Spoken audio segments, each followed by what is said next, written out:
Bismillahirrahmanirrahim. Assalamu alaikum everyone. My name is Misbah Mohsen and today the topic which I'm going to discuss with you people is juxtaglomerular apparatus. Let's begin. Juxta का मतलब होता है near, करीब. Glomerulus हमने जब इसका basically nephron का structure पढ़ा था ना, उसके अंदर हमारे पास उसके स्ट्रक्चर के अंदर दो पोर्शंस आते हैं. एक आता है रीनल ट्यूब्यूल्स और एक आता है रीनल कॉर्पसल. रीनल कॉर्पसल जो है उसके हमारे पास दो पार्ट्स हैं. एक आता है बोमेन कैप्सूल और एक आता है ग्लोमेरुलस. ठीक है. तो जो ग्लोमेरुलस है basically it's a tuft of capillary, it's a bunch of capillaries. ये कैपिलरीज का एक गुच्छा है बेसिकली. तो कहते हैं जक्स्टाग्लोमेरुलस अपरेटस एक स्पेशलाइज्ड ऑर्गन है जो किसके करीब होता है, ग्लोमेरुलस के करीब. ठीक है. एक एक ऑर्गन है जो ग्लोमेरुलस के करीब लाई करता है हर एक नेफ्रॉन के. इसको हम जक्स्टाग्लोमेरुलस अपरेटस कहते हैं. Structure of juxtaglomerular apparatus. अब इसके स्ट्रक्चर के अंदर क्या क्या है? इसके स्ट्रक्चर के अंदर तीन चीजें आती हैं बेसिकली. एक आता है मैक्यूला डेंसा, एक आता है एक्स्ट्राग्लोमेरुलस मेसेंजिनल सेल्स और एक आता है जक्स्टाग्लोमेरुलस सेल्स आते हैं. ये मैंने आपको डायग्राम भी शो की हुई है. कुछ लोगों को डायग्राम से ज़्यादा अच्छी तरीके से याद होता है. तो ये मैक्यूला डेंसा यहाँ है एंड एक्स्ट्राग्लोमेरुलस है और जक्स्टाग्लोमेरुलस सेल्स है. ठीक है. मैक्यूला डेंसा क्या चीज़ है? मैक्यूला डेंसा बेसिकली हमारे पास जब हमने नेफ्रॉन का स्ट्रक्चर पढ़ा था ना, उसके जो रीनल ट्यूब्यूल पोर्शन था उसके अंदर हमारे पास आता है लूप ऑफ हेनले. के बाद आती है थिन असेंडिंग लिम और फिर आती है थिक असेंडिंग लिम. तो थिक असेंडिंग लिम के बाद बेसिकली मैक्यूला डेंसा है जो छोटा सा पोर्शन है और उसके बाद कलेक्टिंग डक्ट्स आती है. जब वैसे नॉर्मली पढ़ते हैं तो हम कहते हैं कि थिक असेंडिंग सेगमेंट के बाद डायरेक्ट कलेक्टिंग डक्ट्स आते हैं, डिस्टल कन्वलेटेड ट्यूब्यूल्स आती हैं. तो डिस्टल कन्वलेटेड ट्यूब्यूल्स आती हैं, लेकिन नहीं, उससे पहले एक और पोर्शन आता है जिसको हम मैक्यूला डेंसा कहते हैं. ठीक है. और मैक्यूला डेंसा बेसिकली एफरेंट और इफरेंट के दरमियान में लाई करता है. ठीक है. एफरेंट वो आर्टरीज होती हैं जिससे ब्लड इंटर करता है, इफरेंट वो होती हैं जिससे ब्लड निकलता है ग्लोमेरुलस से. ठीक है. तो मैक्यूला डेंसा इनके दरमियान में, लेकिन ज़्यादा क्लोज ए वाली आर्टरी मतलब जिससे ब्लड इंटर होता है उस आर्टरी के करीब है, एफरेंट के करीब है. ठीक है. और ये इसकी फंक्शन हिस्टोलॉजी क्या है कि हमारे पास basically tightly pack cuboidal epithelium cell से बनी हुई होती है. और ये सिक्रीशंस कौन कौन सी सिक्रीशन करती हैं? तो macula densa basically thromboxane A2 को सिक्रीट करता है. ठीक है. आप पिक्चर में देख लो कहाँ पर को मैक्यूला डेंसा शो किया हुआ है. It's between afferent and efferent arteries. Extraglomerular mesangial cells क्या होते हैं? एक्स्ट्राग्लोमेरुलस मेसेंजिनल सेल्स है ना बेसिकली एक ट्रायंगुलर पोर्शन है. ट्रायंगुलर पोर्शन इसलिए बनता है क्योंकि इसके ऊपर मैक्यूला डेंसा, मैं आपको शो कर देती हूँ कि पिछली डायग्राम में आपको दोबारा पिछले स्लाइड पे आए ताकि आपको समझ आ जाए. इसके ऊपर मैक्यूला डेंसा है, इसकी एक साइड पे एफरेंट आर्टरी है, दूसरी साइड पे इफरेंट आर्टरी है. आपको पिक्चर में जो ट्रायंगुलर पोर्शन नजर आ रहा है ना, ये हमारे पास बेसिकली एक्स्ट्राग्लोमेरुलस मेसेंजिनल सेल्स होते हैं. ठीक है. और इसको हम लोग एग्रानल सेल्स कहते हैं या लेजिक सेल्स कहते हैं. इसकी सिक्रीशंस क्या होती हैं? बेसिकली ये सिक्रीट करता है प्रोस्टाग्लैंडिन को और साइटोकाइनिन्स को सिक्रीट करता है. फिर हमारे पास आता है ग्लोमेरुलस मेसेंजिनल सेल्स. ठीक है. जो एक्स्ट्राग्लोमेरुलस मेसेंजिनल सेल्स है ना, उन मेसेंजिनल सेल्स के अलावा एक और मेसेंजिनल सेल्स होते हैं जिनको हम लोग ग्लोमेरुलस मेसेंजिनल सेल्स भी कहते हैं या फिर इंट्राग्लोमेरुलस मेसेंजिनल सेल्स भी कहते हैं. ठीक है. इंट्राग्लोमेरुलस मेसेंजिनल इसलिए कहा जाता है क्योंकि इंट्रा का मतलब इनसाइड. तो क्योंकि ये इनसाइड किसके अंदर होते हैं? ग्लोमेरुलस के अंदर लाई कर रहे होते हैं. ठीक है. इसलिए इन्हें हम इंट्राग्लोमेरुलस मेसेंजिनल सेल्स कहते हैं. अच्छा. फिर हमारे पास इनका काम क्या होता है? बेसिकली ये हमारे पास ग्लोमेरुलस का बेसिकली काम ये हमारे पास फिल्ट्रेशन होता है. तो जो ग्लोमेरुलस मेसेंजिनल सेल्स हैं ये बेसिकली फिल्ट्रेशन के अंदर हेल्प कर रहे होते हैं. ठीक है. In a form of cellular networks. अच्छा. फिर इसकी सिक्रीशन क्या है? ग्लोमेरुलस मेसेंजिनल सेल जो है ये हमारे पास प्रोस्टाग्लैंडिन और साइटोकाइनिन को सिक्रीट करते हैं. अच्छा. यहाँ पर डायग्राम आप देख लो कहाँ आपको ग्लोमेरुलस मेसेंजिनल सेल शो किए हुए हैं, जिससे मैंने आपको कहा था कि ग्लोमेरुलस के अंदर लाई करते हैं, इसलिए इंट्रा ग्लोमेरुलस मेसेंजिनल सेल्स भी कहा जाता है. ठीक है. और ये किस चीज़ में सपोर्ट करते हैं? फिल्ट्रेशन के अंदर, बाय मेकिंग सेलुलर नेटवर्क्स.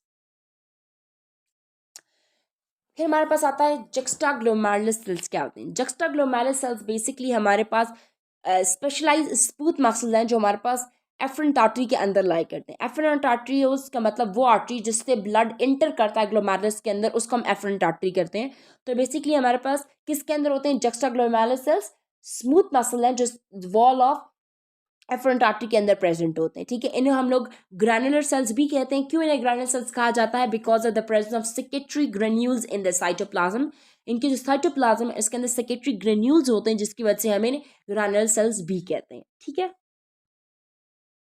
अब मैंने आपको एक दफ़ा दोबारा सारी पिक्चर शो कर दी है। एक दफ़ा आप देख लो मैक्यूला डेंसा कहाँ है, एक्स्ट्रा ग्लोमेरुलस मेसेंचिनल्स कहाँ है, ग्लोमेरुलस मेसेंचिनल कहाँ है, और जक्स्टा ग्लोमेरुलस सेल्स कहाँ है, एफरेंट कहाँ है, आर्टरीज कहाँ है, इफरेंट आर्टरीज कहाँ है। तो आपको सही तरीके से क्लियर हो जाएगी ये बात, ठीक है। अच्छा, अब हमारे पास स्ट्रक्चर हो गया खत्म। अब हमारे पास फंक्शन आ जाता है कि क्या फंक्शन है जक्स्टा ग्लोमेरुलस अपरेटस का। अच्छा, इसके फंक्शन के अंदर बेसिकली आता है जक्स्टाग्लोमेरुलस का फंक्शन जो है वो हमारे पास क्या करता है, इसका फंक्शन है सिक्रीशन ऑफ हार्मोन। ये हार्मोन को सिक्रीट करता है, ठीक है। और रेगुलेशन ऑफ ब्लड फ्लो को रेगुलेट करता है, ठीक है। और किस चीज़ को रेगुलेट करता है? ग्लोमेरुलस फिल्ट्रेशन रेट को भी क्या करता है? रेगुलेट करता है। Secretion of hormone, regulation of blood flow and regulation of glomerular filtration rate. अच्छा, juxtaglomerular apparatus secrete to hormones, ठीक है। अब कहती हैं, मैंने आपसे कहा था इसका पहला फंक्शन था सिक्रीशन ऑफ हार्मोन्स, ठीक है। तो हम अब जक्स्टाग्लोमेरुलस का पहले फंक्शन को पढ़े, that is secretion of hormones. तो बेसिकली जो जक्स्टाग्लोमेरुलस अपरेटस है ये दो तरह के हार्मोन सिक्रीट करता है। एक हमारे पास रीनिन होता है और एक प्रोस्टाग्लैंडिन है। रीनिन क्या है?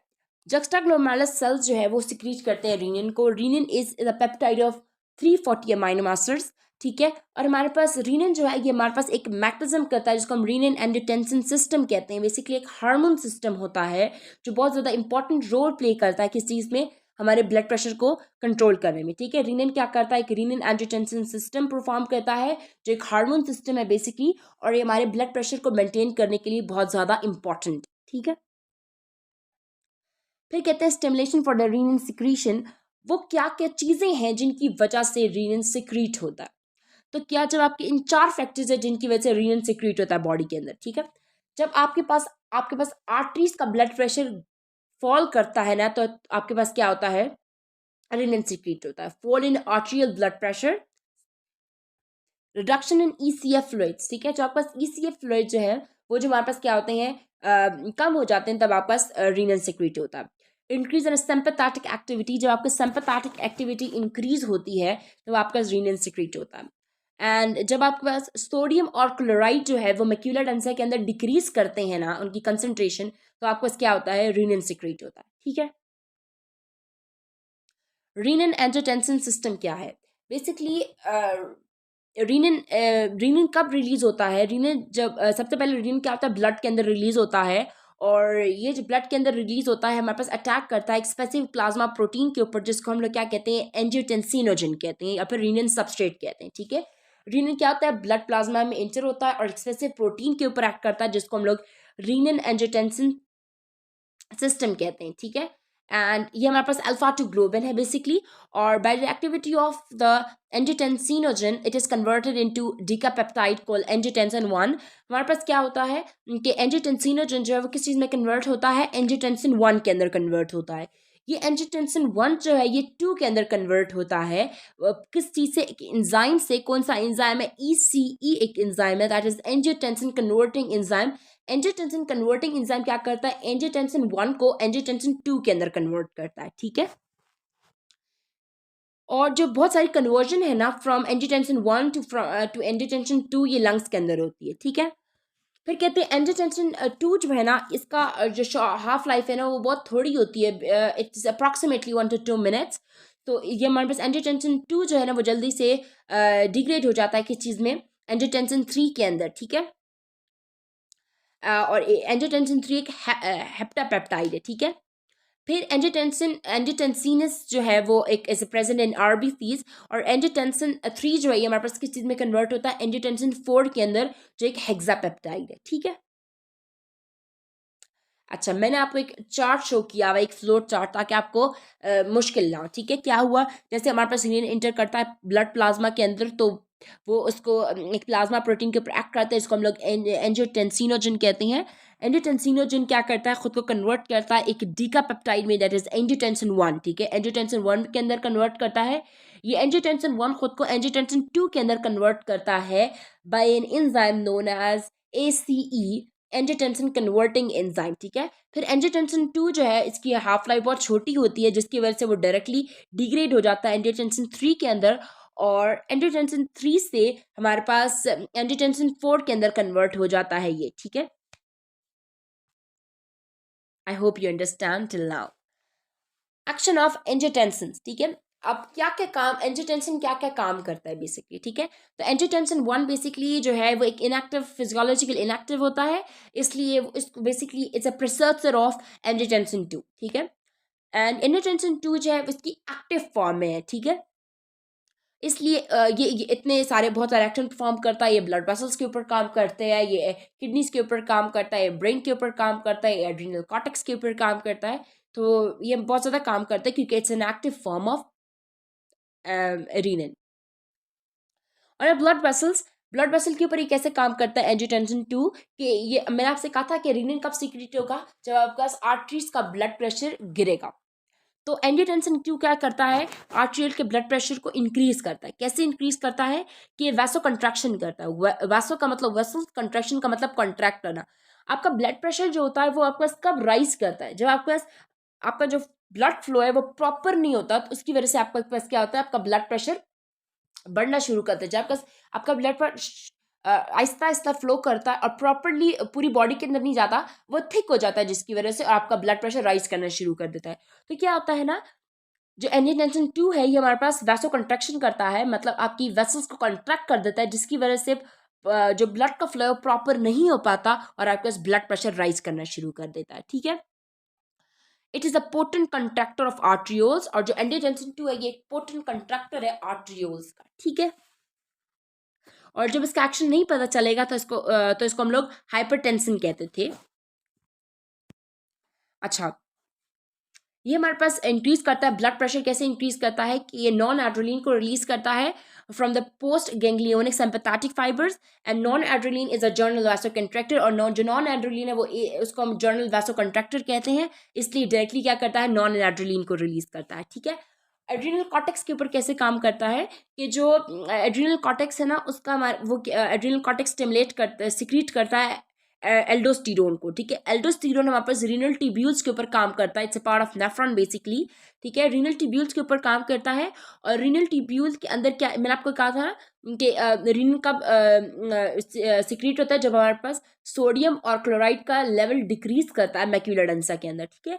तो क्या होता है, एल्डोस्टेरोन क्या करता है, रीनल ट्यूब्यूल्स के अंदर सोडियम का लेवल इंक्रीज करना शुरू कर देता है। सोडियम क्या चीज़ है, सॉल्ट। जब आप नमक खाते हो आपका ब्लड प्रेशर इंक्रीज करता है, तो रीनल ट्यूब्यूल्स के अंदर सोडियम जाता है, मतलब नमक जाता है, जिसकी वजह से उसका जो ब्लड का प्रेशर है वो इंक्रीज करना शुरू कर देता है, ठीक है। ब्रेन के ऊपर कैसे काम करता है, ये हमारे पास वाटर इनटेक को बढ़ा देता है। कैसे बढ़ाता है, by stimulating the thirst sense, ठीक है।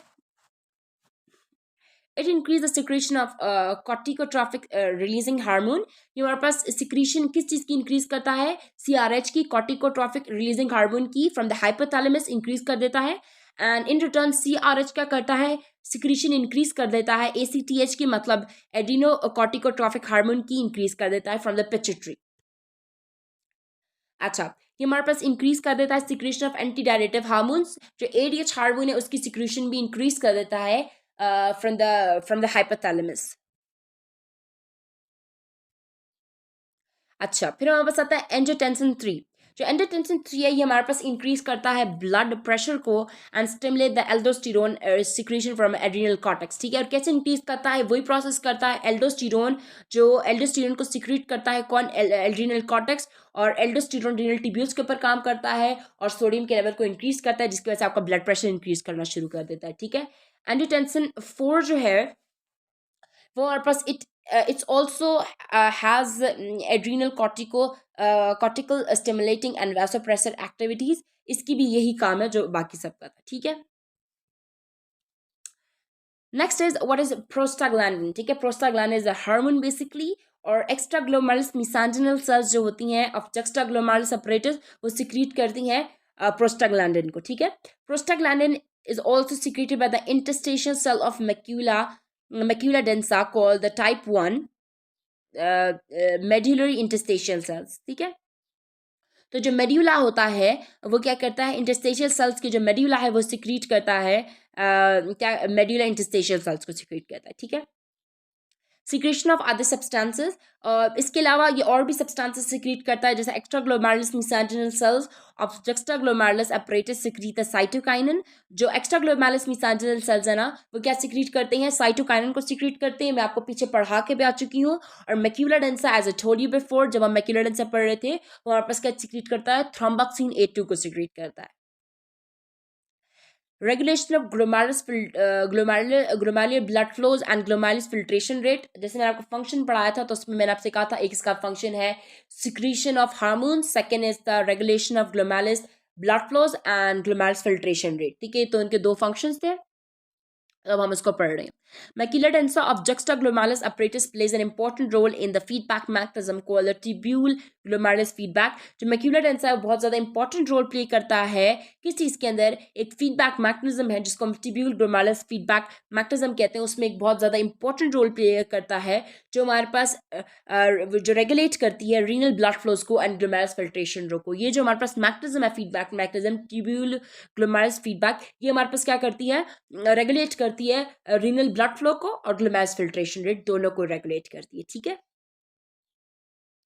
अच्छा at the and I have shown you a flow chart. ठीक है, मैंने आपको एंड में एक फ्लो चार्ट शो किया हुआ ताकि आपको इजी हो जाए. पहले तो मैंने आपको इस फ्लो चार्ट से बताया था कि एंजियोटेंसिनोजन एंजियोटेंसिन 1 में कन्वर्ट होता है, फिर 2 में, फिर 3 में, फिर 4 में.